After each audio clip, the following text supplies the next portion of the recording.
यानी root number 375। रात के तकरीबन 10 बज गए थे। शुभ बस स्टॉप पर खड़ा होकर शाम की अंतिम बस का इंतजार कर रहा था, जो उसे कोलकाता से उसके गांव डोकिम्पो तक पहुंचाने वाली थी। पता नहीं आज बस मिलेगी भी या नहीं।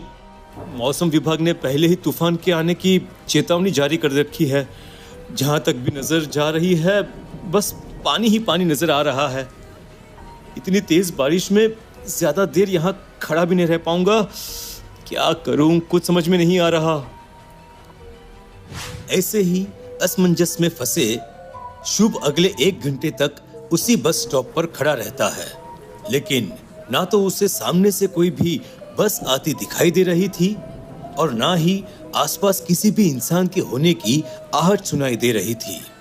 रात के अंधेरे में यूं अकेले सड़क पर खड़े हुए अब उससे कुछ अजीब सा महसूस होने लगा था।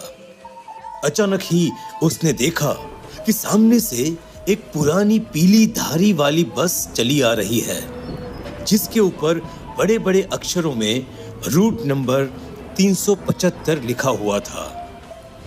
थैंक गॉड, रूट 375 की बस मिल तो गई। लेकिन ये बस थोड़ी अजीब लग रही है। मैं इतने सालों से कोलकाता से अपने गांव जा रहा हूं, लेकिन आज से पहले मैंने इतनी अजीबोगरीब दिखने वाली बस कभी देखी नहीं है। रात का समय था। शुभ के पास ज्यादा सोच विचार करने का समय नहीं था, इसीलिए उसने सामने से आती बस के सामने खड़े होकर जोर जोर से हाथ हिलाना शुरू कर दिया। बस उसके बिल्कुल नजदीक आकर रुक जाती है और शुभ लपक कर उसमें चढ़ गया। बस के अंदर जाने पर शुभ ने देखा कि बस बिल्कुल खाली है। बस के अंदर एक ड्राइवर, कंडक्टर और शुभ के अलावा 3 लोग और भी थे, जो बस की सबसे पीछे वाली सीट पर बिल्कुल चुपचाप बैठे हुए थे। उन सभी ने कुछ अजीबोगरीब किस्म के कपड़े पहने हुए थे। अरे, इतने तूफान में कहां जाने के लिए निकले हो? कहां जाना है तुम्हें? देखिए कंडक्टर साहब, मैं यहीं कोलकाता में नौकरी करता हूँ, लेकिन हर शुक्रवार को अपनी माँ से मिलने के लिए डोकिम्पो जाता हूँ मैं। हाँ ठीक है, लेकिन इस बस में सफर करने का एक नियम है कि इसमें बैठने के बाद किसी को भी सोना नहीं है। कंडक्टर की बात सुनकर शुभ मुस्कुराते हुए उसकी बात को टाल देता है। बाहर अभी भी जोरों की बरसात हो रही थी। सड़क पर दूर दूर तक कोई भी नहीं नजर आ रहा था। हर तरफ बस आसमान से बरसता पानी ही पानी था। रात के तकरीबन 12 बज गए थे। शुभ को नींद अपनी गिरफ्त में लेने ही लगी थी। तभी कंडक्टर ने आकर पीछे से उसके कंधे पर हाथ रख दिया। क्या हुआ? कौन है? कौन है? मैंने कहा था साहब कि इस बस में बैठकर सोना नहीं है। अरे अरे, ये कैसी बात कर रहे हैं आप? आधी रात का समय है, किसी को भी नींद आ सकती है। हाँ, वही तो मैं कह रहा हूं साहब कि आधी रात का समय है, किसी को भी नींद आ सकती है। और अगर ऐसे ही सभी पैसेंजर सो जाएंगे तो ड्राइवर को भी नींद आ सकती है। अगर ड्राइवर को नींद आ गई तो आप सभी को बहुत समस्या हो जाएगी। और इसीलिए मैं कहता हूं, मेरी बस में सफर करने का पहला नियम यही है कि यात्रियों को सोना नहीं है। कंडक्टर की बात सुनकर शुभ को कुछ अजीब से फीलिंग्स आ रहे थे। उसने महसूस किया कि कंडक्टर बात करते समय थोड़ा अजीब सा बर्ताव कर रहा था। उसकी आंखों के नीचे काले गहरे गड्ढे दिखाई दे रहे थे और पुतलियां बिल्कुल लाल नजर आ रही थी। देखिए, अब आप इस बस में बैठ गए हैं तो आपको जगा कर रखने में आपकी मदद करने के लिए मैं आपको एक कहानी सुनाता हूं। कहानी सुनने से आपको नींद नहीं आएगी। सैकड़ों साल पहले की बात है। कोलकाता में एक समय महाराज आनंद राय बाबू का राज था। आनंद बाबू सुंदरता के बहुत बड़े उपासक थे। उनके दरबार में केवल वही लोग नौकरियां कर सकते थे जो दिखने में सुंदर हो।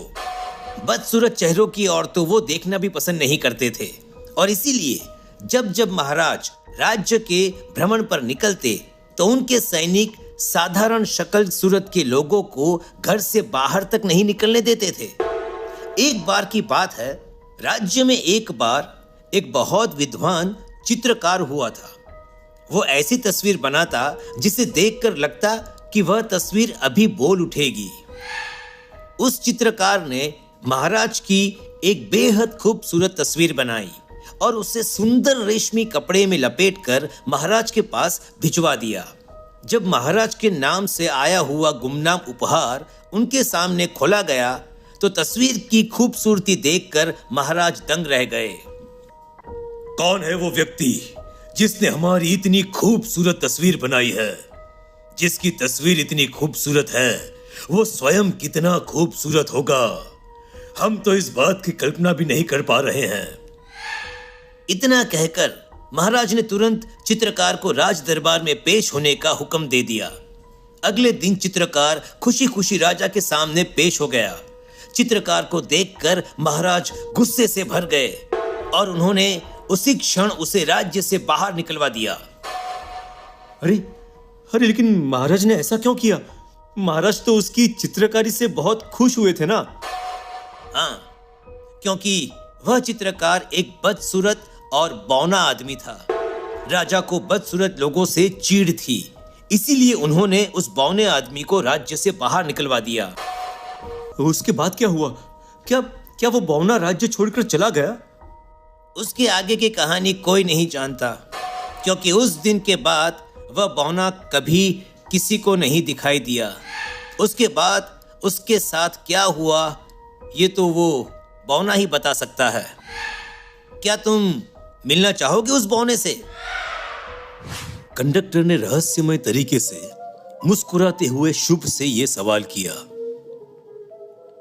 ये कैसा मजाक है?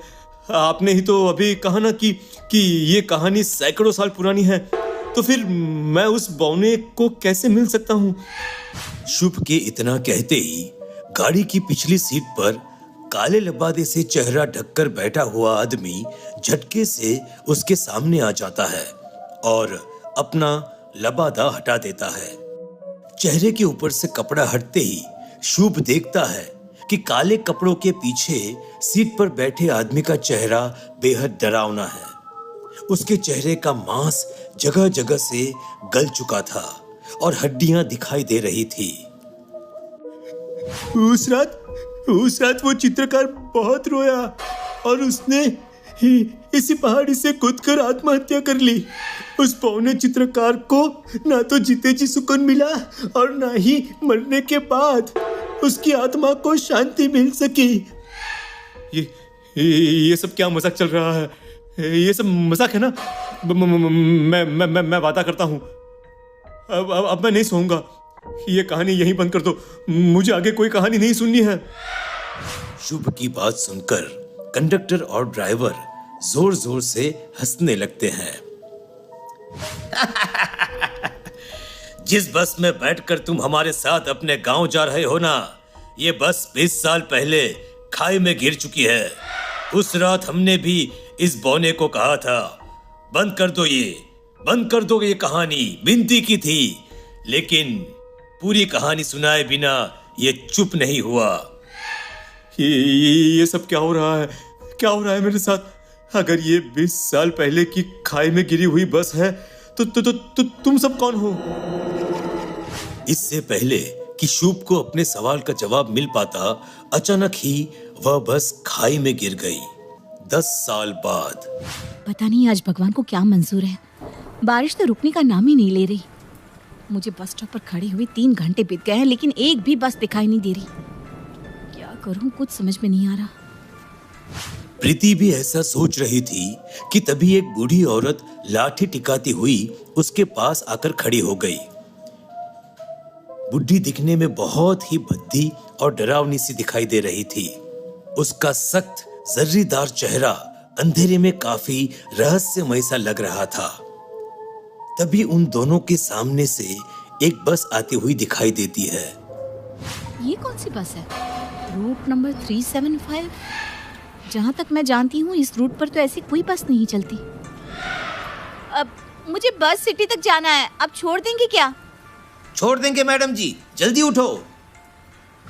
प्रीति और वह बूढ़ी औरत बस में बैठ जाते हैं। बस के अंदर सबसे पीछे की सीट पर काले रंग के अजीब पहनावे में 3 आदमी बैठे हुए थे। ये बस मुझे इतनी अजीब क्यों लग रही है? ड्राइवर, कंडक्टर, यहाँ तक कि ये पीछे बैठे लोग भी मुझे कुछ ठीक नहीं लग रहे। बूढ़ी औरत बार बार पीछे मुड़कर बस की लास्ट सीट पर बैठे आदमी की ओर देख रही थी। बदतमीज लड़की, मैंने कहा माफी मांगो। ये क्या कह रही हैं आप? मैंने क्या किया है जो मैं माफी मांगू?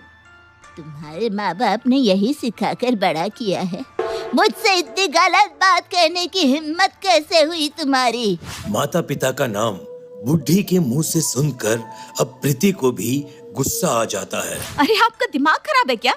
मैं आपकी उम्र का लिहाज कर रही हूँ और आप बोलती ही जा रही हैं। प्रीति और बुढ़ी औरत के बीच का विवाद बढ़ता ही जा रहा था। मैं कहती हूँ अभी बस रोको, तुझे अभी के अभी पुलिस के हवाले करूंगी मैं। बस रोको। बूढ़ी औरत जोर जोर से चीखते हुए आपे से बाहर हुई जा रही थी। तभी ड्राइवर ने बस रोक दी और उस बूढ़ी औरत और प्रीति को घसीटते हुए बस से नीचे उतार दिया। बस के जाने के बाद देखिए माताजी, मैंने सच में आपको कुछ नहीं कहा था। इतनी रात में ऐसे तूफान के बीच आप मुझे पुलिस के पास कैसे लेकर जाओगी, ये बताओ। मैं जानती हूँ तुमने मुझे कुछ नहीं कहा था बेटा, ये जो कुछ भी मैंने कहा सब नाटक था। लेकिन आपने ऐसा नाटक क्यों किया? जिस बस में हम दोनों बैठे थे वास्तव में वो कोई सामान्य बस नहीं थी। ये वही बस है जिसमें बैठने वाले लोग आज तक कभी लौट कर नहीं आए। बस में पीछे की ओर बैठे हुए आदमी मुझे अजीब लग रहे थे, इसीलिए मैं लगातार उनकी ओर देख रही थी। अचानक एक हवा का झोंका आया और उस काले लबादे वाले आदमी का कपड़ा हवा से उड़ गया। उसी पल मैंने देखा कि उस आदमी के पैर ही नहीं थे। उस बिना पैरों वाले आदमी को देखकर मैं समझ गई कि बस में हमारे साथ सफ़र करते हुए लोग कोई इंसान नहीं बल्कि आत्माएं हैं। अगर मैंने तुरंत ही कुछ नहीं किया तो हम भी इनकी तरह ही प्रेत बनकर भटकने लगेंगे।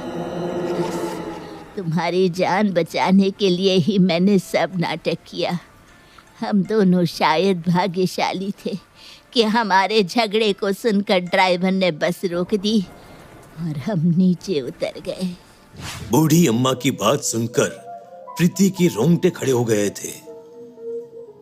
अम्मा की बात सही थी, वे दोनों वाकई भाग्यशाली थे जो उस भूतिया बस का शिकार होने से